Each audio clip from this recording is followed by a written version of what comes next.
Broadcasting from the darkest corners of the earth, it's Tom Mordred's Midnight Radio. Well, listeners, I have just downed a whole bottle of Coke Zero, which means I'm not going to be getting to sleep anytime soon. But it's been a while. I didn't do any Halloween's reading like I wanted to. I was very busy for Halloween. I'm a tour guide here in Toronto, and I specifically do a ghost walk here. And so October is my busiest time of year. So I underestimated how little I was going to have a chance to do that. But really, I should have taken one of the day or twos I was off. But regardless, tonight we're going to be reading a bit of Damon Runyon. Damon Runyon is one of my favorite one of my favorite authors that I've been introduced to. My father gave me his book and introduced me to him. Damon Runyon lived from 1880 to 1946, and don't think that's impressive at all. I'm just looking at his Wikipedia right now. Yeah, October 4th, 1880 to December 10th, 1946. But he was, as it says here, he was best known for his short stories celebrating the world of Broadway in New York City that grew out of the Prohibition era. He wrote these very distinctive stories. Now, these stories are fiction, though I like to believe he's based them off of real people from his life that he's met. It is in a very different form of English, and I'm going to do my best with it. I'm not going to explain any of the slang terms. I'm just going to read them aloud, and we're going to see how it goes. Now, the version I have here that was given to me is from 1942. It's a 1942 edition, and I will pull up a picture of it right now. As soon as boom, there it is. I got the funny little guy on the front. Mine's in a little bit worse condition than this, but that's all right. The pages are very rough, and I worry about this. Maybe I'll get a digital version. But it's called Take It Easy, and it's just a collection of his short stories. And at the front here, the copyright says that they range from about 1931 to 1938. So these were probably all published in various magazines or something similar. But the first story in Take It Easy is called All Horse Players Die Broke, being the story of a well-known character by the name of Unser Fritz, who places many a dib on the right horse and many an emerald on the wrong doll. All right, let's begin. All Horse Players Die Broke. It is during the last race meeting at Saratoga, and one evening I am standing out under the elms in front of Grand Union Hotel, thinking what a beautiful world it is, to be sure. For what do I do in the afternoon at the track but grab myself a 10-to-1 shot? I am thinking what a beautiful moon it is, indeed, that is shining down over the park, where Mr. Dick Canfield once deals them higher than a cat's back, and how pure and balmy the night air is, and also what nice-looking Judies are wandering around and about. Although it is only the night before that I am standing in the same spot, wondering where I can borrow a Betsy with which to shoot myself smack dab through the pimple. In fact, I go around and see a character I know by the name of Solly Something, who owns a Betsy. But it seems that he has only one cartridge to his name for this Betsy, and he is thinking some of either using the cartridge to shoot his own self smack dab it through the pimple, or going out to the race course and shooting an old catfish by the name of Pair of Jacks that plays him false in the 5th race, and therefore Solly is not in the mood to lend his Betsy to anyone else. So we try to figure out a way we can make one cartridge do for 2 pimples. And in the meantime, Solly outs with a bottle of Applejack. And after a couple of belts of this bottle, we decide the sensible thing to do is to take the Betsy out and peddle it for whatever we can, and maybe get a taw for the next day. Well, it happens that we run into an Italian from Passaic, New Jersey, by the name of Giuseppe Palladino, who is called Joe for short.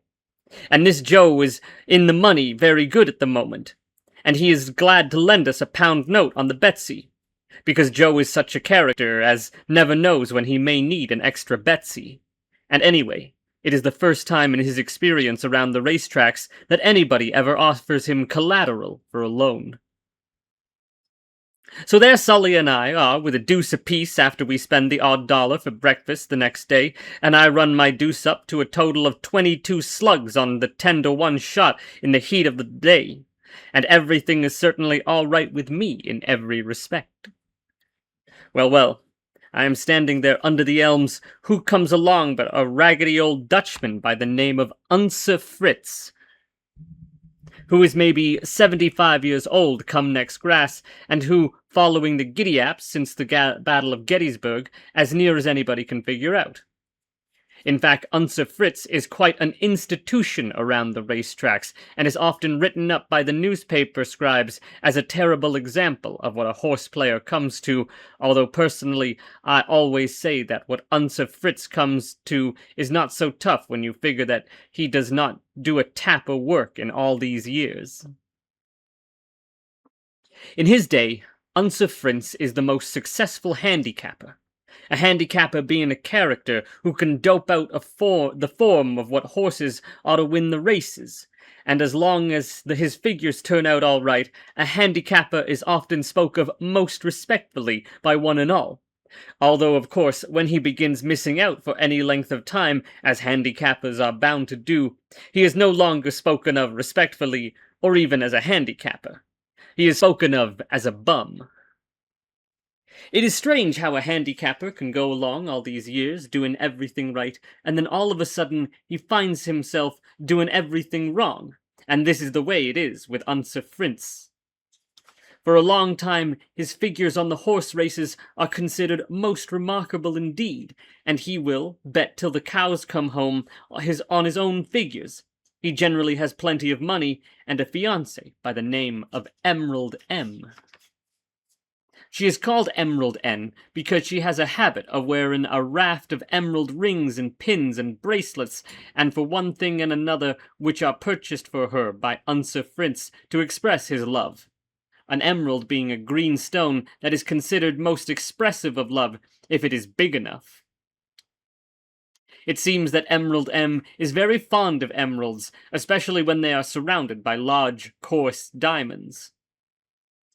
I hear the old-timers around the racetracks say that when Emerald N is young, she is a tall, good-looking Judy, with yellow hair that is by no means a phony yellow at that, and with a shape that does not require a bustle, such as most Judys always wear in these days. But then nobody ever hears an old-timer mention any Judy that he remembers from back down the years who is not good-looking, in fact beautiful. To hear old-timers tell it, every pancake they ever see when they are young is a double Myrna Loy, though the chances are, figuring in the law of averages, that some of them are bound to be rutabagas, the same as now. Anyway, for years this Emerald M is known on every racetrack from coast to coast as Unser Fritz's fiancée, and is considered quite a remarkable scene, what with her emeralds, and not requiring any bustle, and everything else. Then one day, Unser Fritz figures run plumb out on him. And so does his dough. And so does Emerald M. And now, Unser Fritz is an old pappy guy, and it is years since he is regarded as anything but a crumbo around the racetracks, and nobody remembers much of his story, or cares a cuss about it. For if there is anything that is a drug on the market around the tracks, it is the story of a broker.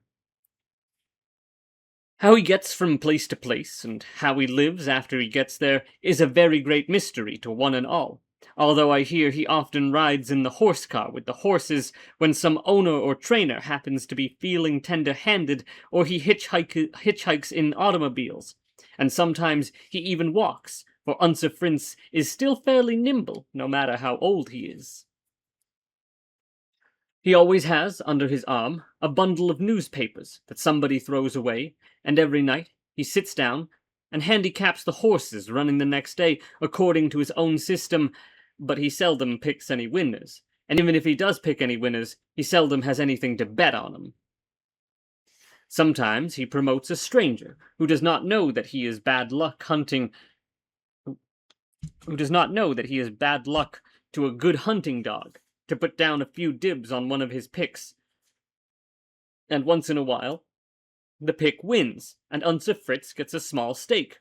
And sometimes the old-timer, who feels very sorry for him, will slip him something. But whatever Unser Fritz gets a hold of, he bets right away on the next race that comes up, so naturally he is never holding anything for very long. Well, Unser Fritz stands under the elms with me a while, speaking of this and that, and especially of the races, and I am wondering to myself if I will become as dishevelled as Unser Fritz if I keep on following the races, when he gazes at the Grand Union Hotel and says to me like this, "It looks nice," he says. "It looks cheery-like, with the lights and all that. It brings back memories to me. Emma always lives in this hotel whenever we make Saratoga for the races back in the day when I am in the money. She always has a suite of 2 or 3 rooms on this side of the hotel. Once she has 4. I often stand here under the trees," Unser Fritz says, "watching her windows to see what time she puts out her lights, because while I trust Emma implicitly, I know she has a restless nature, and sometimes she cannot resist returning to scenes of gaiety after I bid her good night, especially," he says, "with a part by the name of Pete Chauvelin, who runs the restaurant, where she once deals them off the arm." "You mean she is a biscuit shooter?" I say. "A waitress," Unser Fritz says. "A good waitress. She comes from a family of farm folk in this very section, although I never know much about them," he says. "Chauvelin's a little hole in the wall up the street somewhere which long since disappears. I go for my morning java there in the old days." "I will say for one thing for Chauvelin," Unser Fritz says. "He always has good java. 3 days after I first clap eyes on Emma, she is wearing her first emerald and is my fiancée. Then she moves into a suite in the Grand Union. I only wish you can know Emma in those days," he says. "She is beautiful. She is a fine character. She is always on the level, and I love her dearly." "What do you mean, always on the level?" I say. "What about this Chauvelin party you just mentioned?" "Ah," says Unser Fritz, "I suppose I am dull company for a squab, what with having to stay at night to work on my figures, and Emma likes to go out and about. She is highly nervous type, and extremely restless, but she cannot bear to hold still a very long time. But," he says, "in those days it is not considered proper for a young Judy to go around and about without a chaperon, so she never goes with Chauvelin for her chaperon. Emma never goes anywhere without her chaperon," he says. Well, it seems that in their early courtship, Unser Fritz learns that he can generally quiet her restlessness with emeralds if they have diamonds on the side. It seems that these stones have a very soothing effect on her, and this is why he purchases them for her by the bucket. "Yes," Unser Fritz says. "I always think of Emma whenever I am in New York City, and look down Broadway at night with the lights on." But it seems from what Unser Fritz tells me that even with the emeralds, her restless spells come on her very bad, and especially when he finds himself running short of ready, and is unable to purchase more emeralds for her at the moment, although Unser Fritz claims this is nothing unusual. In fact, he says anybody with any experience with nervous female characters knows that it becomes very monotonous for them to be around people who are short of ready. "But," he says, "not all of them require soothing with emeralds. Some require pearls," he says. Well, it seems that Emma generally takes the trip without Unser Fritz to break the monotony of his running short of ready, but she never takes one of those trips without a chaperone, because she is very careful about her good name, and Unser Fritz too. It seems that in those days, Judies have to be more careful about such matters than they do now. He remembers that once, when they are in San Francisco, she takes a trip through the Yellowstone with jockey Gus Clubus as her chaperone, and is gone 3 weeks, and returns much refreshed, especially as she gets back just as Unser Fritz makes a nice score and has a sidle of emeralds waiting for her. He remembers another time she goes to England with a trainer by the name of Blutz as her chaperone, and comes home with an English accent that sounds right cute, to find Unser Fritz going like a house afire at Belmont. She takes a lot of other trips without me during that time we are engaged, Unser Fritz says. But he says, I always know Emma will return to me as soon as she hears I am back in the money and can purchase more emeralds for her. In fact, he says, this knowledge is all that keeps me struggling now.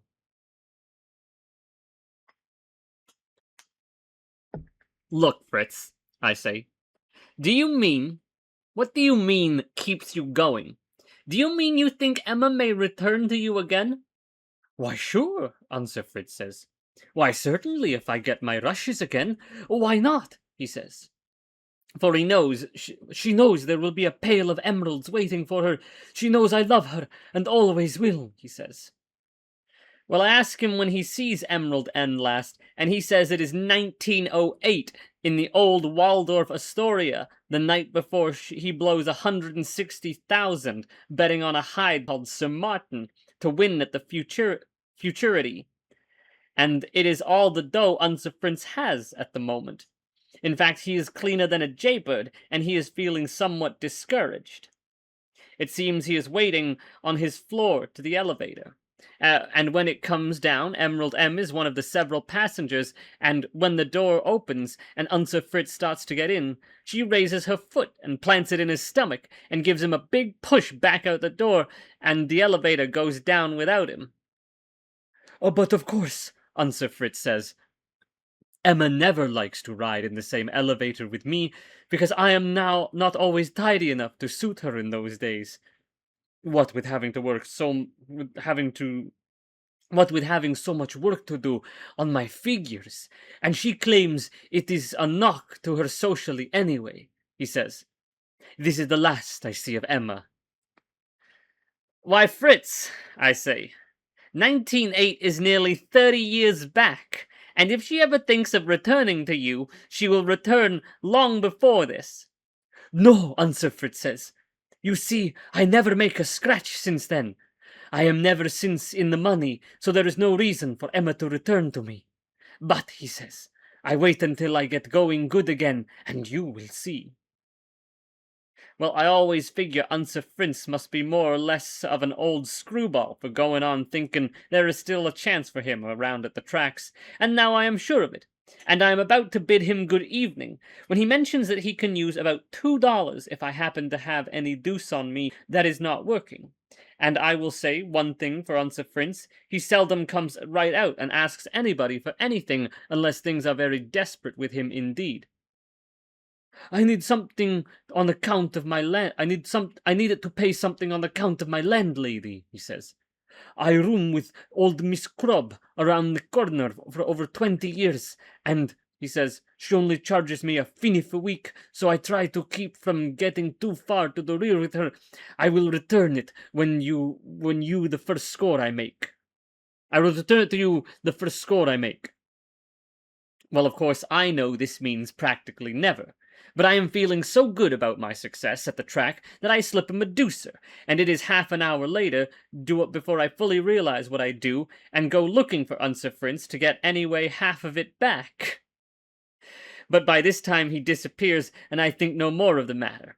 Until the next day out at the course, when I hear Unser Fritz bets $2 on a thing by the name of Speed Cart, and it bows down at 50-1, so I know Miss Crab is still waiting for hers. Now, there is Unser Fritz with 100 slugs, and this is undoubtedly more money than he enjoys since Hickory Slim is a 2-year-old.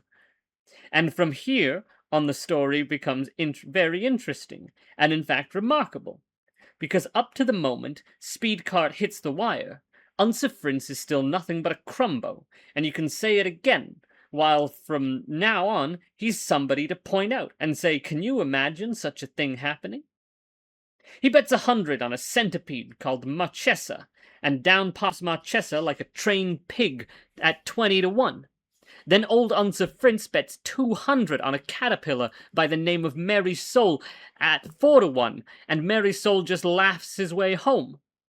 Unser Fritz winds up the day letting 2,000 more on something called Sharp Practice, and when Sharp Practice wins by so far it looks as if he was a shoo-in, Fritz finds himself with over 12,000 slugs, and the way the bookmakers in the betting ring are sobbing, it is really most distressing to hear. Well, in a week, Unser Fritz is $100,000 in front because the way he sends it in is quite astonishing to behold. Although the old-timers tell me it is just the way he sends it when he is younger. He is betting only on horses that he personally figures out, and what happens is that Unser Fritz's figures suddenly come to life again, and he cannot do anything wrong.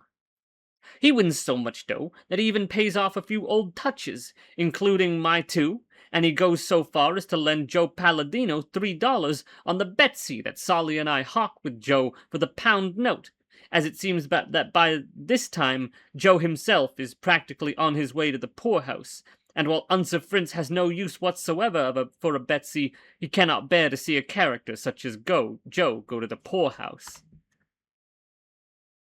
But with all the dough Unser Fritz carries in his pockets and plants in a safe deposit box in the jug downtown, he looks just the same as ever, because he claims he cannot find the time from working on his figures to buy new clothes and dust himself off, and if you tell anybody who does not know who he is that this old crutch is stone rich, the chances are they will call you a liar. In fact, on Monday around noon, the clerk in the branch office that his big Fifth Avenue jewelry firm keeps in the lobby of the State's Hotel is all ready to yell for the constables when Unser Fritz leans up against the counter and asks to see some jewelry on the display in the showcase, as Unser Fritz is by no means the clerk's idea of a customer for jewelry. I am standing in the lobby of the hotel on the off chance that some fresh money may arrive in the city on the late trains that I may be able to connect up with before the races. When I notice Unser Fritz and I observe the agitation of the clerk, presently I see Unser Fritz waving a fistful of banknotes under the clerk's beak. The clerk starts setting out the jewelry with surprising speed.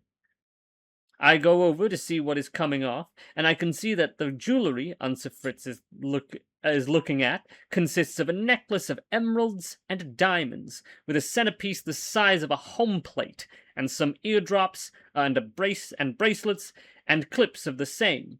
And as I approach the scene, I hear Unser Fritz ask how much for the lot, as if he is dickering for a basket of fish.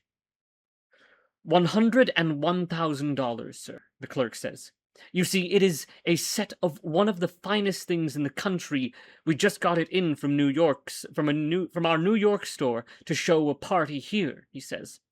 She's absolutely crazy about it, but states she cannot give us a final decision until 5 o'clock this afternoon. Confidentially, sir, the clerk says. I think the real trouble is financial, and I doubt we will hear from her again. In fact, he says, I'm so strongly of this opinion, I'm prepared to sell the goods without waiting on her. It is really a bargain at that price, he says. Dear me, says Unser Fritz says to me, this is most unfortunate, as the sum mentioned is just $1,000 more than I possess on all the world. I have 20,000 on my person, and 80,000 over in the box in the jug, and not another dime.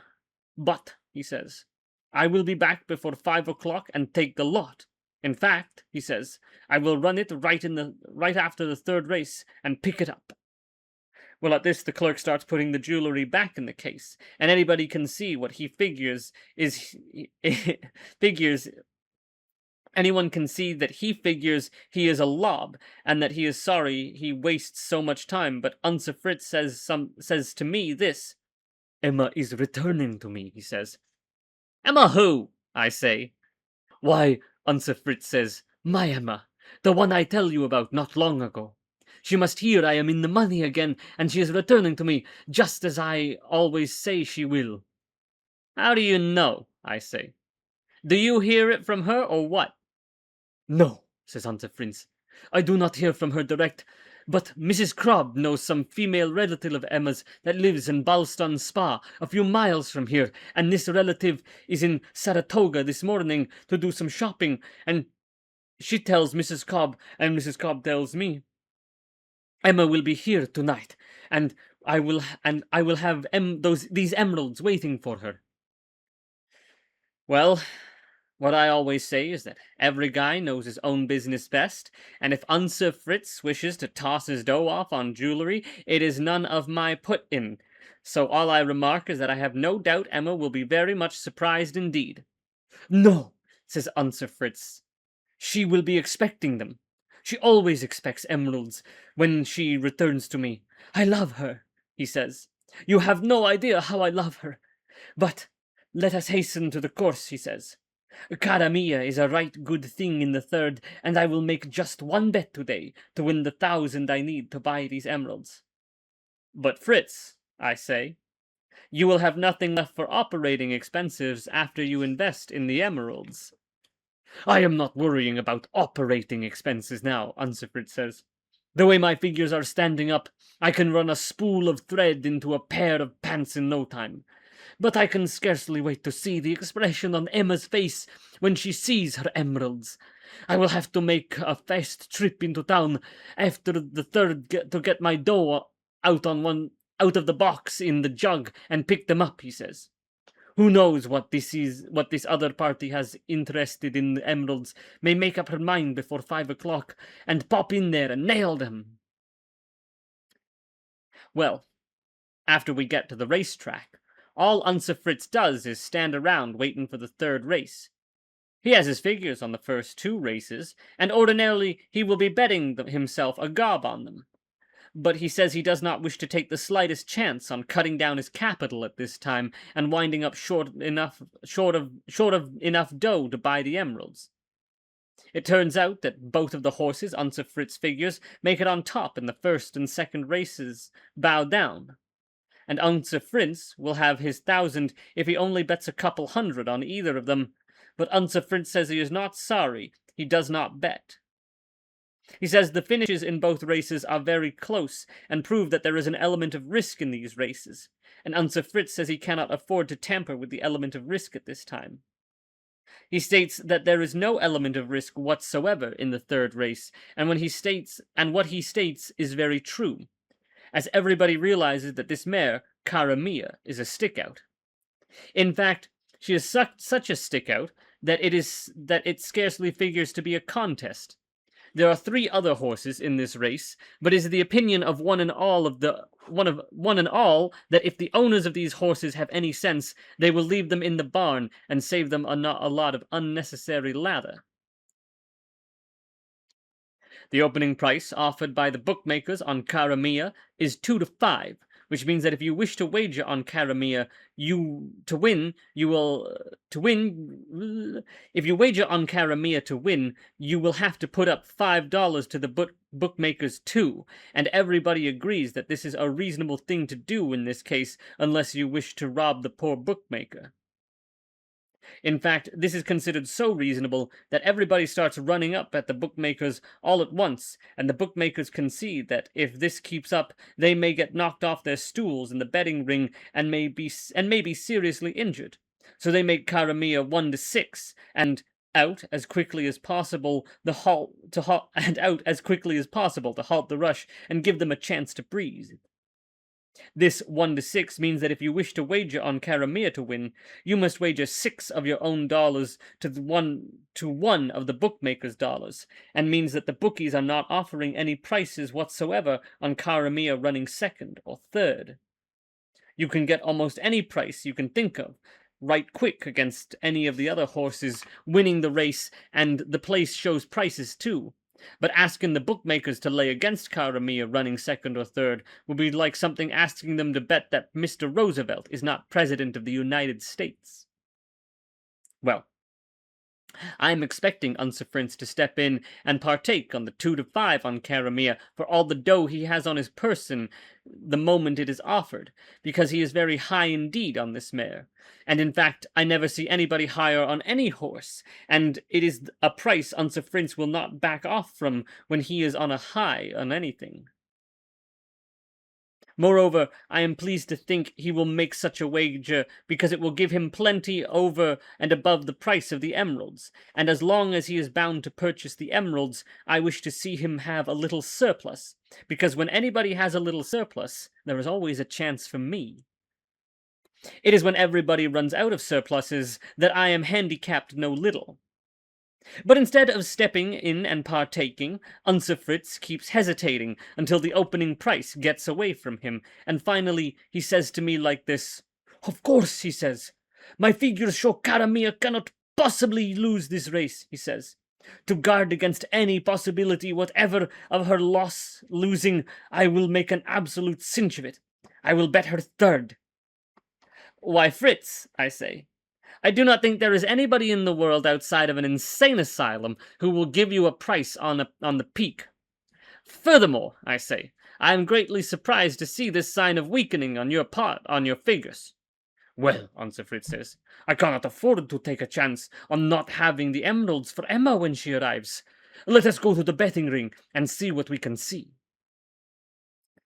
So we walk through the betting ring, and by this time it seems that many of the books are so loaded with wagers on Caramia to win that they will not accept any more under any circumstances, and I figure that Unser Fritz blows the biggest opportunity of his life in not grabbing the opening. The bookmakers, who are loaded now, looking even sadder than somewhat, and this makes them a pitiful spectacle indeed. Well, one of the saddest looking is a character by the name of Slow McCool, but he is a character who will usually give you a gamble, and he is still taking Caramia at 1 to 6, and Unser Fritz walks up to him and whispers in his ear, and what he whispers is he wishes to know if Slow McCool cares to lay him a price on Caramia third. But all that happens is that Slow McCool stops, looking sad a minute, and looks slightly perplexed. And then he shakes his head and goes on looking sad again. Now Unser Fritz steps up to another sad-looking bookmaker by the name of Pete Fosler, and whispers in his ear. And Pete also shakes his head, and after we leave him, I look back and see that Pete is standing up on the stool and watching Unser Fritz and still shaking his head. Well, Unser Fritz approaches maybe a dozen other sad-looking bookmakers and whispers to them, and all he gets is an old head shake. But none of them seem to become angry with Unser Fritz, and I always say that this proves that bookmakers are better than some people think, because personally, I claim they have a right to get angry with Unser Fritz for insulting their intelligence, and trying to defraud them too, by asking a price on Caramia third. Finally, we come to a character by the name of Willie the Worrier, who is called by this name because he is always worrying about something, and what he is generally worrying about is a short bankroll, or his ever-loving wife, and sometimes both, though it is mostly his wife. Personally, I always figure she is something to worry about, at that, though I do not consider details necessary. She is a red-headed Judy about half as old as Willie the Warrior, and this alone is enough to start any guy worrying. and what is more, she is easily vexed, especially by Willie. In fact, I remember Solly telling me that she is vexed with Willie no longer ago at about 11 a.m. this very day, and gives him a public reprimanding about something or other in the telegraph office downtown when Solly happens to be in there, hoping maybe he will receive an answer from a mark in Pittsfield, Massachusetts, that he sends a tip on a horse. Solly says the last he hears Willie the Worrier's wife say is that she will leave him for good this time, but I just see her over the clubhouse lawn wearing some right classy-looking garments, so I judge she does not leave him as yet, as the clubhouse lawn is not a place to be waiting for a train. Well, when Unser Fritz sees that he is in front of Willie's stand, he starts to move on, and I nudge him and motion at Willie, and ask him if he does not notice that Willie is another bookmaker, and Unser Fritz says that he notices him all right, but that he will not care to offer him any business, because Willie insults him 10 years ago.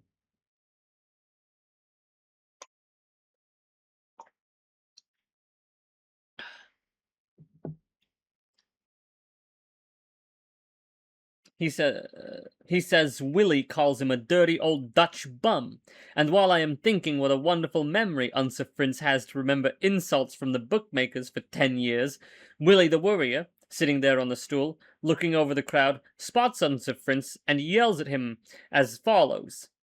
"Hello, dirty Dutch," he says. "How is the soap market? What are you looking for around here, dirty Dutch? Santa Claus?" Well, at this, Unser Fritz pushes his way through the crowd around Willie the Warrior's stand and gets close to Willie and says, "Yes," he says, "I am looking for Santa Claus. I am looking for a show price on number 2 horse, but," he says, "I do not expect to get it from the shoemakers who are booking nowadays." Now, the chances are Willie the Warrior's figure is Now, the chances are Willie the Worrier figures Unser Fritz is just trying to get sarcastic with him for the benefit of the crowd around his stand in asking for such a thing as a price on Caramia third.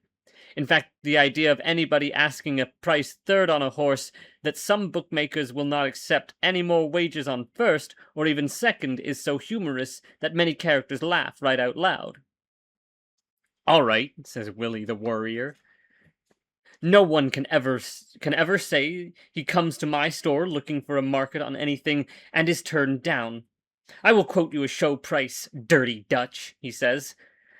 "You can have 1 to 100. This means that Willie the Worrier is asking Unser Fritz for $100 to the book's $1.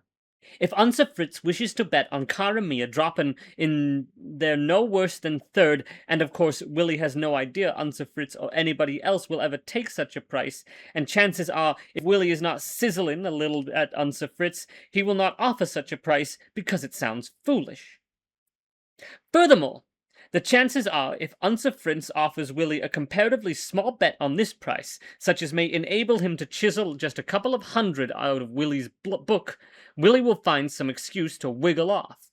But Unser Fritz leans over and says in a low voice to Willie the Worrier, 100,000.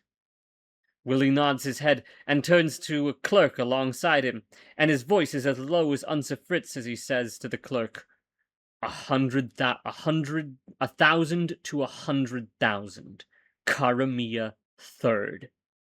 The clerk's eyes pop open, and so does his mouth, but he does not say a word. He just writes something on a pad of paper in his hand, and Unser Fritz offers Willie the Worrier a package of $1,000 bills, and says, "Here is 20, he says. "The rest is in the jug." "All right, Dutch," Willie says. "I know you have it, although," he says, "this is the first crack you give me at it. You're on, Dutch," he says. "P.S., Willie says, "the dirty does not go any more." Well, you understand Unser Fritz is betting $100,000 against $1,000 that Caramia will run in money, and personally, I consider this wager a very sound business proposition indeed, and so does everybody else. For all it amounts to is finding $1,000 in the streets. There is really nothing that can make Caramia run out of money, the way I look at it, except what happens to her, and what happens if she steps in a hole 15 yards from the finish when she is on a top by 10, and breezing down she goes, all spread out. And of course, the other horses run on past her to the wire, and all this is quite disastrous to many members of the public, including Unser Fritz. I am standing with him on the rise of the grandstand lawn, watching the race, and it is plain to be seen he is slightly surprised at what happens. And personally, I am practically dumbfounded, because to tell the truth, I take a nibble at the opening price of 2 to 5 on Caramia, with a total of 30 slugs, which represents all my capital, and I am thinking what a great injustice it is for them to leave holes in the track for horses to step in, when Unser Fritz says it like this. "Well," he says, "it is horse racing." And this is all he ever says about the matter. And when he walks down to Willie the Worrier and tells him he will send a clerk with him, if he will send a clerk with him, he will go to the jug and get the balance of the money that is now due Willie. Dutch, says Willie, it will be a pleasure to accompany you to the jug in person. As Willie is getting down off his stool, somebody in the crowd who hears the wager gazes at Unser Fritz and remarks that he is really a game guy, and Willie says, yes, he says, he is a game guy at that. But, he says, what about me? And he takes Unser Fritz by the arm, and they walk together, and anybody can see that Unser Fritz picks up any 20 years or more and a slight string halt in the last few minutes. Then it comes on night again in Saratoga, and I am standing out under the elms in front of the Grand Union, thinking that this world is by no means as beautiful as formerly, when I notice a big fat old Judy with snow-white hair and spectacles standing near me, looking up and down the street. She will weigh a good 200 pounds, and much of it is around her ankles, but she has a pleasant face at that, and when she observes me looking at her, she comes over to me and says, I am trying to find the location of a restaurant where I worked many years ago, she says. It is a place called Shovelin's. The last thing my husband tells me is to see if the old building is here, but, she says, it is so long since I am in Saratoga, I cannot get my bearings. Ma'am, I say, is your name Emma by any chance, and do they ever call you Emerald M? Well, at this the old Judy laughs and says, why, yes, she says, that is what they called me when I am young and foolish. But how do you know, she says? I do not remember ever seeing you before in my life. Well, I say, I know a party who once knows you, a party by the name of Unser Fritz. Unser Fritz, she says, Unser Fritz? Oh, she says, I wonder if you mean a crazy Dutchman I run around with many years ago. My gracious, he says, I just barely remember him. He is a great hand for giving me little presents, such as emeralds. When I am young, I think emeralds are right pretty, but, she says, otherwise I cannot stand him. Then you do not wish to see him, I say. Are you crazy too, she says. I am on my way to Ballston Spa to see my grandchildren. I live in Macon, Georgia, and if you are ever in Macon, Georgia, drop in at Shovelin's restaurant and get some real southern fried chicken. I am Mrs. Joe Shovelin, she says. By the way, she says, remember more about that crazy Dutchman. He is a horse player. I always figure he must die long ago, and the chances are he dies broke, too. I remember I hear people say all horse players die broke. Yes, I say. He dies all right. He dies as you suggest, too. For it is only an hour before that they find old Unser Fritz in a vacant lot over near the railroad station with a Betsy he gets off Joe Palladino in one hand and the bullet hole smack dab through his pimple. Nobody blames him much for taking this out. In fact, I am standing there thinking long after Emerald M goes on her business that it would be a good idea if I follow his example, only I cannot think where I can find another Betsy. When Solly comes along and stands there with me, I ask Solly if he knows anything new. No, Solly says, I do not know anything new. Except, he says, I hear Willie the Worrier and his ever-lovin' make up again, and she is not going to leave him after all. I hear Willie takes home a squarer in the shape of a batch of emeralds and diamonds that she orders sent up here when Willie is not looking, and that they are fighting all about all day. Well, Solly says, maybe this is love. That's it. Wow. All horse players die broke. An important lesson we all need to learn. That was Damon Runyon. All horse players die broke. That was about an hour. Wow. Left the Mr. Plinkett reviews running for our lizard. We like to give him a bit of entertainment. How many animals get to marvel at the strange wonders of human technology? They barely understand it.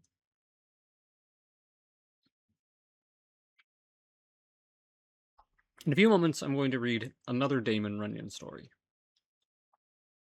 This one is not from the Take It Easy collection, but it's still a good one. This is from the Damon Runyon Favorites, which is a small pocketbook I have. This one.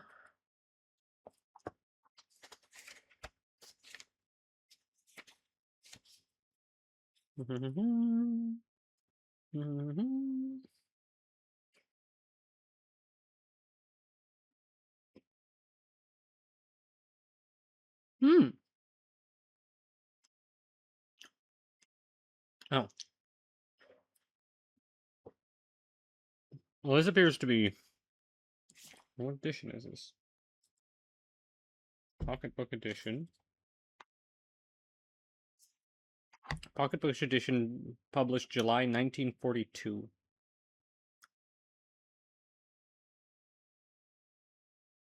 I guess this must be a second printing. I could be wrong. Has all the way up to there appear to be 19 printings of this particular Damon Runyon compilation. Compilation, like it's a YouTuber video edited together. It has in the back a whole list of other projects. November 1945. There we are. Wild. I think the cover. I don't know if the cover's. I don't think it is. Permagloss. Share this book with someone in uniform. Master of the main stem. Here are some stories by Damon Runyon, the man who, according to Walter Winchell, knows more about the Roaring Forties than any other writing man. Included are many of the stories that have made him famous. There are Little Miss Marker, The Hottest Guy in the World, and Madame Le Gimp, who went Hollywood and became a celebrated lady for a day. You'll enjoy meeting some of Mr. Runyon's friends socially. You'll like Harry the Horse, and Spanish John, and Little Isidore. Hard characters, perhaps, but then they would be hurt if you called them kidnappers. Then there's Big Falseface and Beer Baron. The police sent him to college at a place called Auburn, New York, and he also did a postgraduate work at Ossing and Dannemora. And you'll meet Princess O'Hara and Goldberg, her horse named after a guy who runs a delicatessen store on 10th Avenue, and Last Card Louis, the brain himself. A veritable banquet is contained in these pages for all who like their Runyon straight. A good way of putting it, I suppose. He was Prohibition-era writing, so... but the story I'm going to read you from this particular compilation is, in fact, one of the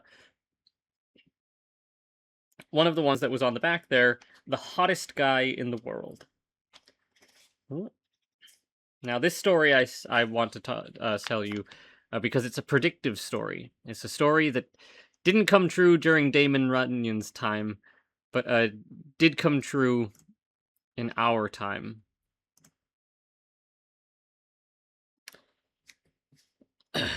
Are you seated comfortably? Are you seated comfortably? Good. Then I'll begin. The Hottest Guy in the World, Damon Runyon.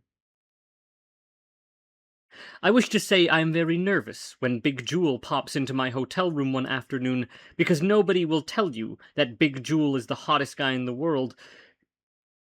Because anybody will tell you that Big Jewel is the hottest guy in the world at the time I am speaking about. In fact, it is really surprising how hot he is. They wish to see him in Pittsburgh, Philadelphia, about a matter of a mail truck being robbed, and there is gossip about him in Minneapolis, Minnesota, where somebody takes 50G a payroll off a messenger in cash money and slugs the messenger around somewhat for not holding still.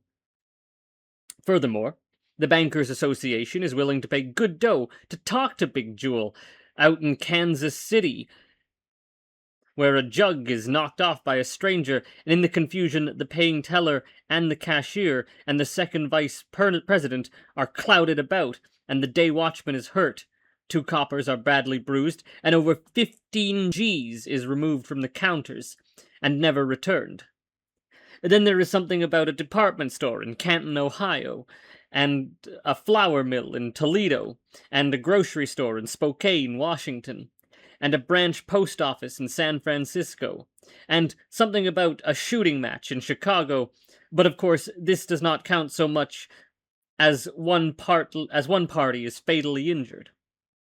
However, you can see that Big Jewel is really very hot, and with the coppers all over the country looking for him, high and low, in fact, he is practically on fire. Of course, I do not believe Big Jewel does all the things the coppers say, because coppers will always blame everything, no matter where it happens, on the most prominent guy they can think of, and Big Jewel is quite prominent all over the USA. The chances are, he does not do more than half of these things, and probably has a good alibi for half that he does. At that, but he is certainly hot, and I do not care to have hot guys around me, or even guys who are only just a little bit warm. But naturally, I am not going to say this to Big Jewel when he pops in on me, because he may think I am inhospitable, and I do not care to have such a rap going around and about me, and furthermore, Jewel may become indignant if he thinks I am inhospitable and knock me on my potato, because Big Jewel is quick to take offense.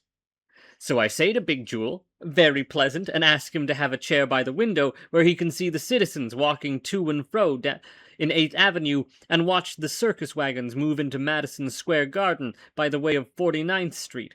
For the circus always shows in the garden in the spring before going out on the road. It is a little warm, and Big Jewel takes off his coat, and I can see he has one automatic slug under his arm and another sticking in the waistband of his pants. And I hope and trust that no copper steps into the room while Big Jewel is there, because it is very much against the law for guys to go around rotted up in this way in New York City. "Well, Jewel," I say, "this is indeed a very large surprise to me, and I am glad to see you, but I am thinking maybe it is foolish for you to be popping in New York just now, what with all the heat round here, and the coppers looking to arrest people for very little." "I know," says Jewel, "I know. But they do not have so much on me around here, no matter what people say, and a guy gets homesick for his old town, especially a guy who is stuck away where I am for the past few months. I get homesick for the lights and the crowds on Broadway and for the old neighborhood. Furthermore, I wish to see my ma. I hear she is sick and may not live, and I wish to see her before she goes." Well, naturally anybody will wish to see their ma under such circumstances, but Big Jewel's ma lives over on West 49th Street near 11th Avenue, and who is living there in the very same block but Johnny Brannigan, the strong-arm copper, and it is 100 to 1 if Big Jewel goes nosing around his old neighborhood, Johnny Brannigan will hear of it.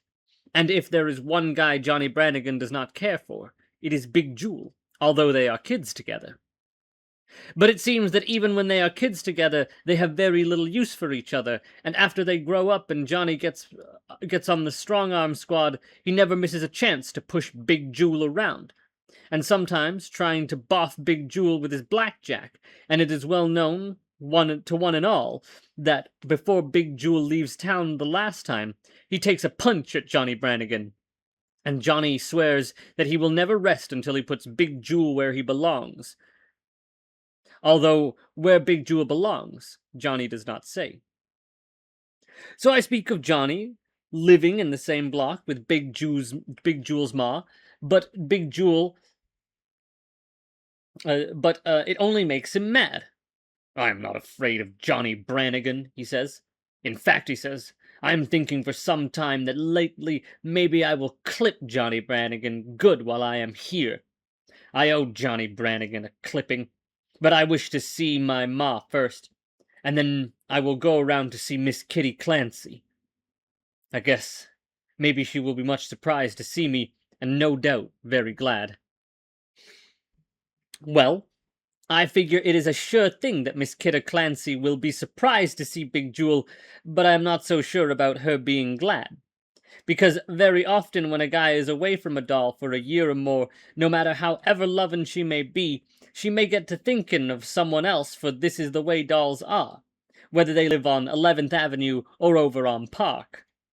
Still, I remember hearing that this Miss Kitty Clancy once thinks very well of Big Jewel, although her old man, Jack Clancy, who runs a speakeasy, always claims it is a big knock to the Clancy family to have such a character as Big Jewel hanging around. I often think of Miss Kitty Clancy the past year or so, Big Jewel says, as he sits by the window watching the circus wagons and the crowds.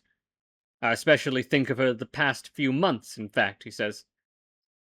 Thinking of Miss Kitty Clancy is about all I have to do where I am at, which is in an old warehouse on the Bay of Fundy, outside of a town that is called St. John's, or some such, up in Canada. And thinking of Miss Clancy all the time, I find out I love her very much indeed.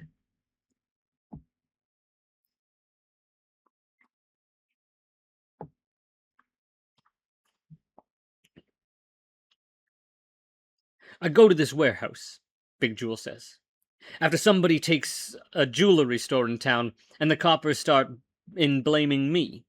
This warehouse is not such a place as I will choose for myself if I am doing the choosing, because it is an old fur warehouse, and full of strange smells.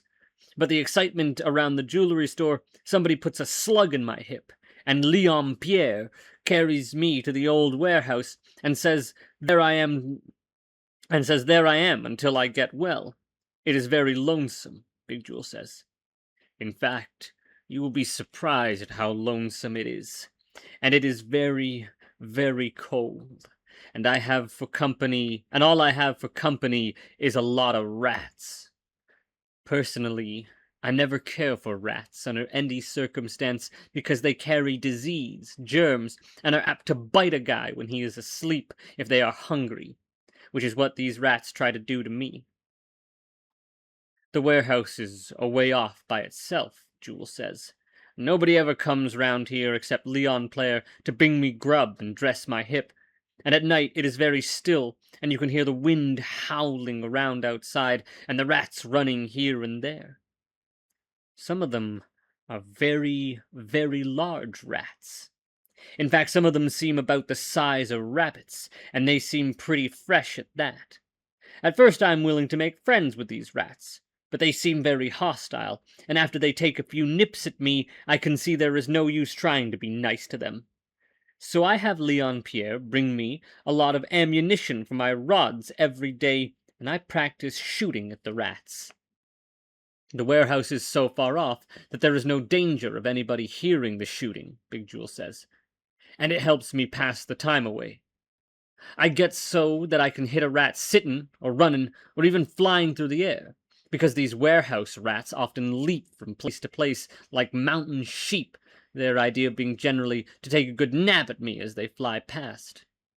Well, sir, Jewel says, I keep score on myself one day, and I hit 50 rats hand running without a miss, which I claim makes me the champion rat shooter of the world with a .45 automatic. Although, of course, he says, if anybody wishes to challenge me to a rat shooting match, I'm willing to take them on for a side bet. I get so I can call my shots on the rats, and in fact, several times I say to myself, I will hit one in the right eye, and this one in the left eye, and it always turns out just as I say. Although sometimes when you hit a rat with a .45 up close, it is not always possible to tell afterwards just where you hit him, because you seem to hit him all over. By and by, Jewel says, I seem to discourage the rats somewhat, and they get so that they play the chill for me, and do not try to even nab me when I am asleep. They find out that no rat dast poke his whiskers out at me, or he will get a very close shave. So I have to look around for other amusement. But there is not so much doin' in such a place, although I finally find a bunch of doctors' books, which turn out to be very interesting readin'. It seems these books are left here by some old croaker who retires there to think things over after experimenting on his ever-loving wife with a knife. In fact, it seems he cuts his ever-loving wife's head off, and she does not continue living, so he takes his books and goes to the warehouse, and remains there until the law finds him and hangs him up very high indeed. Well, the books are a great comfort to me, and I learn many astonishing things about surgery.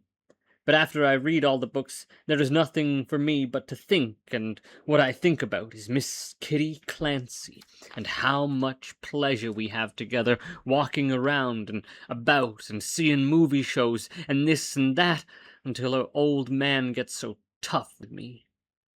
Yes, I will be very glad to see my Kitty Clancy again, and the old neighborhood, and Mamma again. Well, finally, nothing will do Big Jewel, but he must take a stroll over to his old neighborhood and see if he can not see Miss Kitty Clancy, and also drop in on his ma, and he asks me to go along with him. I can think of a million things I would rather do than take a stroll with Big Jewel, but I do not wish him to think I am snobbish, because, as I say, Big Jewel is quick to take offense. Furthermore, I figure that it is such an hour of the day he is less likely to run into Johnny Brannigan or any other coppers who know him than at any other time. So I say I will go with him, but as we start out, Big Jewel puts on his rods. "Jewel," I say, "do not take any rods with you on a stroll, because somebody may happen to see them, such as a copper, and you know they will pick you up for carrying a rod in this town quicker than you can say Jack Robinson, whether they know who you are or not. You know the Sullivan law is very strong against guys carrying rods in this town." But Big Jewel says he is afraid he will catch cold if he does not go out with the rods, and so we go down to 49th Street and start west towards Madison Square Garden. And just as we are reaching 8th Avenue, we are standing there, waiting for the traffic to stop, so we can cross the street. I see there is quite some excitement around the garden on 49th Street side, with people running every which way, and yelling no little, and looking up in the air. So I look up myself, and what do I see up there, on the edge of the garden, but a big, ugly-faced monkey. At first I do not recognize it as a monkey, because it is so big I figure it is just one of the prize fight managers who stand around on the side of the garden all afternoon waiting to get a match for their fighters. And, while I am somewhat astonished to see a prize fighter manager in such a position, I figure maybe he is doing it on a bet. But when I take a second look, and I see that it is indeed a big monk, and an exceptionally homely monk at that, although personally I have never seen any monks I consider to be very handsome anyway. Well, this big monk is holding something out in its arms, and what I am not able to make out at first, but then Big Jewel and I cross the street to the opposite side of the gardens, and now I can see the monk has a baby in its arms. Naturally, I figure it is some kind of advertising dodge to put on by the garden to ballyhoo the circus, or maybe the fight between Sharky and Risco, which is coming off after the circus. But guys are still yelling and running up and down, and dolls are screaming until I finally realize that a most surprising situation prevails. It seems that the big monk on the roof is nobody but Bongo, who is a gorilla belonging to the circus, and one of the very few gorillas of any account in this country, or anyone else, as far as it goes, because good gorillas are very scarce indeed. Well, it seems that while they are shoving Bongo's cage into the garden, the door becomes unfastened, and the first thing anybody knows, out pops Bongo, and goes bouncing along the street, where a lot of the neighbors' children are playing games out in the sidewalk. And a lot of mamas are sitting out there in the sun alongside baby buggies containing their young. This is a very common sight in the side streets such as West 49th on nice days, and by no means unpleasant, if you like mamas and their young. Now, what does this Bongo do but reach into a baby buggy, which a mama is pushing past on the sidewalk on the garden side of the street, and snatch out a baby? Though what Bongo wants with the baby, nobody knows to this day. It is a very young baby, and not such a baby as is fit to give gorilla the size of Bongo any kind of struggle, so Bongo has no trouble whatever in handling it. Anyway, I hear gorilla will make a sucker out of a grown man in a battle, though I wish to say I've never seen a battle between a gorilla and a grown man. It ought to be a first-class drawing card at that. Well, naturally, the baby mama puts up quite the squawk about Bongo grabbing a baby, because no mama wishes to see a baby to keep company with a gorilla, and this mama starts screaming very loud, and trying to take the baby away from Bongo. So what does Bongo do but run right up on the roof of the garden by way of the big electric sign which hangs down on 49th Street. And there, old Bongo sits on the edge of the roof, with the baby in his arms, and the baby is squalling some, and Bongo is making funny noises, and showing his teeth, as the folks commence gathering in the street below. There is a big guy in his shirt sleeves running through the crowd, waving his hands and trying to shush everybody, saying, "Please, quiet," over and over. But nobody pays any attention to him. I figure this guy has something to do with the circus, and maybe with Bongo, too. A traffic copper takes a peek at the situation and calls for reserves from the 47th Street station, and somebody else sends for a fire truck down in the street, and pretty soon cops are running from every direction, and the fire engines are coming, and the big guy in his shirt sleeves is more excited than ever. "Quiet, please," he says. "Everybody keep quiet, because if Bongo becomes disturbed by the noise, he will throw the baby down in the street. He throws everything he gets his hands on," the guy says. "He acquires this habit from throwing coconuts back in his old home country. Let us get a life net. If you all keep quiet, we may be able to save the baby before Bongo starts heaving it like a coconut." Well, Bongo is sitting up there on the edge of the roof, and about 7 stories above the ground, peeking down with the baby in his arms. And he is holding the baby just as a mama would do. But anybody can see that Bongo does not care for the row below, and once he lifts the baby high above his head as if to bean somebody with it. I see Big Nig, the crap shooter, in the mob, and afterwards I hear he's offering to lay 7-5 against the baby. But everybody is too excited to bet on such a proposition, although it is not a bad price at that. I see one doll in the crowd on the sidewalk, on the side of the street opposite the garden, who is standing perfectly still, staring up at the monk, and the baby with a very strange expression on her face. And the way she is looking makes me take a second gander at her, for who is it but Miss Kitty Clancy? Her lips are moving as she stands there staring, and something tells me Miss Kitty Clancy is saying prayers to herself, because she is such a doll as will know how to say prayers on an occasion like this. Big Jewel sees her about the same time I do, and Big Jewel steps up beside Miss Kitty Clancy and says hello to her.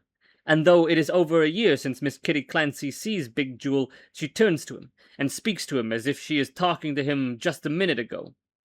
It is very strange indeed, the way Miss Kitty Clancy speaks to Big Jewel as if he has never been away at all. "Do something, Julie," she says. You are always one to do something. Oh, please do something, Julie." Big Jewel never answers a word, but steps back in the clear of the crowd and reaches for the waistband of his pants, when I grab him by the arm and say to him like this, "My goodness, Jewel," I say, What are you going to do?" Oh God, why am I going southern now? "My goodness, Jewel," I say, "what are you going to do?" "Why," Jewel says, "I'm going to shoot this thieving monk down before he takes a notion to heave the baby on somebody down there. For all I know," Jewel says, "he may hit me with it, and I do not care to be hit with anybody's baby."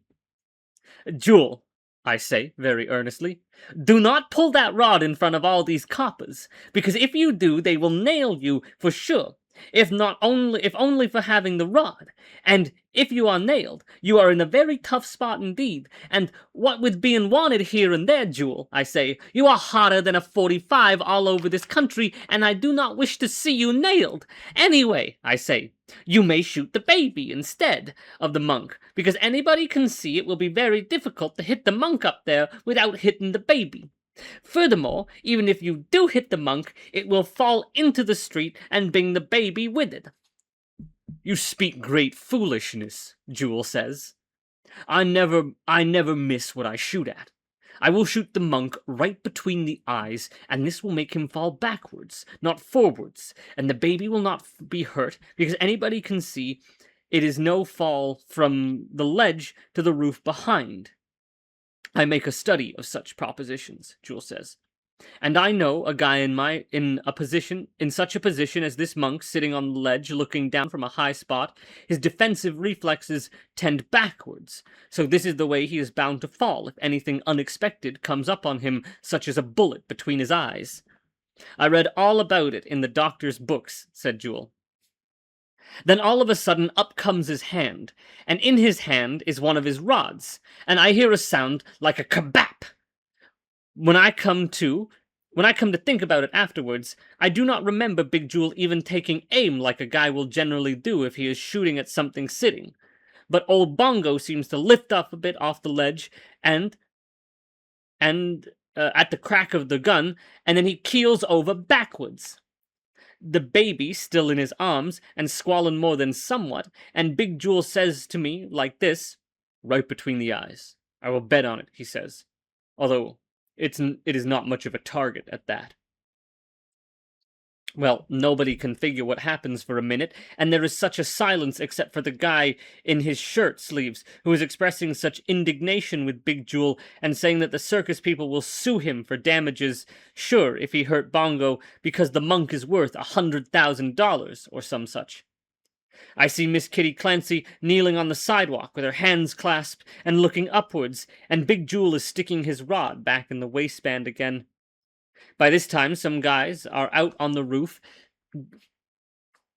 getting through from the inside of the building with the idea of heading Bongo off from that direction, and they let out a yell, and pretty soon I see one of them holding the baby up so everybody can see it. A couple of other guys get down near the ledge of the roof and pick up Bongo and show him off to the crowd. As dead as a mackerel. And one of the guys puts a finger between Bongo's eyes to show where the bullet hit the monk. And Miss Kitty Clancy walks over to Big Jewel and tries to say something, but only busts out into crying very loud. Well, I figure this is a very good time for Big Jewel and me to take a walk. Because everybody is interested in what is going up on the roof, and I do not wish the circus people to get a chance to serve a summons in a damage suit on Big Jewel for shooting the valuable monk.